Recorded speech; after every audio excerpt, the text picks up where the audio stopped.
আসসালামু আলাইকুম ওয়া রাহমাতুল্লাহি ওয়া বারাকাতুহু। আমি আজকে বলতে চাচ্ছি সালাত মুমিনদের জন্য একটা বড় নিয়ামত।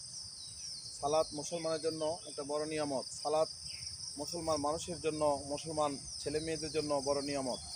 আর এই সালাত যদি যদি কেউ ছেড়ে দেয় কোনো অজুহাতে, তার জন্য আমি আজকে এই ভিডিও। আমি বলতে চাচ্ছি যে এই পৃথিবীতে কেউ অসুস্থতার কারণে সালাত ছেড়ে দেয়। এখানে বলা আছে যে তুমি কি হযরত আইয়ুব আলাইহিস সালামের চেয়ে বেশি অসুস্থ ছিলে? যে হযরত আইয়ুব আলাইহিস সালাম দীর্ঘ কত বছর যেন অসুস্থ ছিল, তারপরেও সে সালাত ছাড়ে নাই, তারপরেও সে আল্লাহর নিয়ামত ছাড়ে নাই, আল্লাহর মনে মনে দিলে দিলে সে সালাত আদায় করেছে। তারপরে মানুষ বিভিন্ন অজুহাতে সালাত ছেড়ে দেয়। তোমার তুমি কি তুমি কি হযরত সুলাইমান আলাইহিস সালামের চেয়ে বেশি বড় আদর্শ ছিল যে আল্লাহর কাছে বলবা যে আল্লাহ, আমি এই বিশাল অট্টালিকা, বিশাল পাহাড়, বিশাল ধন সম্পদ জন্য আমি সালাত আদায় করতে পারিনি, এগুলো খোঁজ খবর নিতে যায় আমি সালাত আদায় করতে পারিনি। এরা হযরত সুলাইমান আলাইহিস সালাম বিশাল রাজত্বের অধিকারী ছিল, তবুও সে সালাত ছাড়ে নাই। তুমি সালাত ছাড়া নাই, তুমি যে দায়িত্বে সালাতে গিয়ে নামাজ পড়নি। তোমার স্বামী কি অত্যাচার প্রীত ছিল?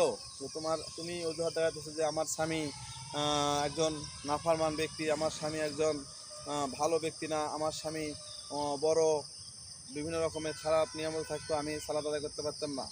এই ক্ষেত্রে বলতেছে আহ, তু- তুমি কি আসিয়ার চেয়ে বেশি কষ্টে ছিলে? আসিয়ার স্বামী ছিল ফিরআউন, আর ফিরআউন সবসময় আসিয়াকে অত্যাচার পীড়িত করতো, তবুও সে আল্লাহর রহমত থেকে বঞ্চিত হয় নাই।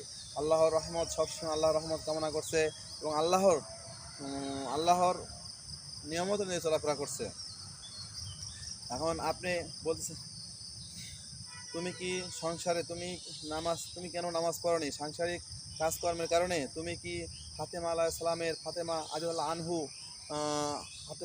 আনহু এর মতো সাংসারিক ছিলে যে তার সংসারে এত অভাব অনটন ছিল, এত কিছু ছিল, এত অভাব অনটনের কারণে সে সালাত ত্যাগ করেনি?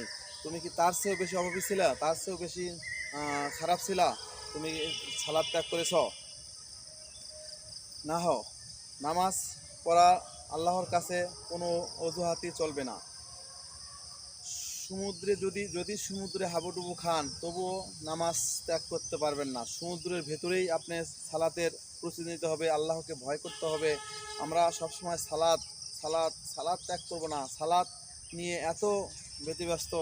এই যে আমি বলতে চাচ্ছি, এই যে রমজান মাস শেষ হয়ে গেছে, রমজান মাস শেষের পরে শাওয়াল মাস আসছে, শাওয়ালের 6টি রোজা রাখবো। আর এই শাওয়াল মাসে মসজিদে এই টুপিওয়ালা দাড়িওয়ালা ব্যক্তি এখন নাই কি? আজকে ফজরের নামাজ পড়লাম, ফজর নামাজে দেখে এক কাতার লোক প্রায় 20 জন 25 জন, আর যেখানে ফজর নামাজে ছিল প্রায় 300 400 জন লোক, আজ এই টুপিও দাড়িওয়ালা লোকগুলো কোথায়? এই টুপিওয়ালা হারিয়ে গেছে। আমরা যদি কারো এই টুপিওয়ালা দাড়িওয়ালা লোকগুলোর সন্ধান পেয়ে থাকি, অবশ্যই তাহাকে বুঝায় শুনায়া মসজিদে নিয়ে যাব ইনশাআল্লাহ।